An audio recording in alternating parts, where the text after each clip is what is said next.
நம்ம வீட்டில் வந்து கோழி முட்டையை வந்து ஆயத்தில் வைக்க போகிறோம் பாருங்கள். அதுவும் எங்கள் ஊர்லலாம் சின்ன பசங்க வளர்கிற பசங்களை தான் வைக்க சொல்லுவாங்க. அதுவும் ஒற்றைப்படையில் கவுண்டிங்கில் தான் வைக்க சொல்லுவாங்க. அதுபோல் 11 முட்டை வச்சு நம்ம கோழியை பற்றி அதில் ஒரு விரும்பு துண்டு ஒன்று வச்சு நம்ம கூட போட்டு கோழி வந்து அந்த முட்டை மேலேயே உட்கார வச்சிடுவாங்க.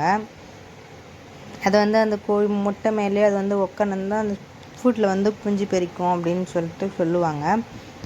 நம்ம வந்து 21 நாள் வந்து ஆனதுக்கப்புறமா பார்க்கலாம் வாங்க. 21 நாள் ஆயிடுச்சு.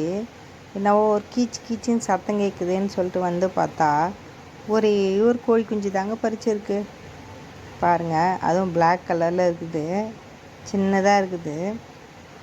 நம்ம அந்த கோழி குஞ்சு வந்து கீழே விழுந்துச்சு. அதை வந்து எடுக்க போனால் இது வந்து கொத்தத்துக்கு வருதுன்னு சொல்லிட்டு மாமியார் வந்து பயந்து தூரம் போயிட்டாங்க. அது பாருங்கள், ஒன்று தாங்க பொரிஞ்சிருக்கு. இப்போ இன்னொன்று பொரிஞ்சிருக்கு பாருங்கள்.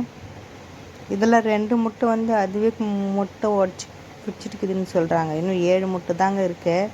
சரி, இன்னொரு 2-3 நாள் கழித்து பார்க்கலாம் வாங்க.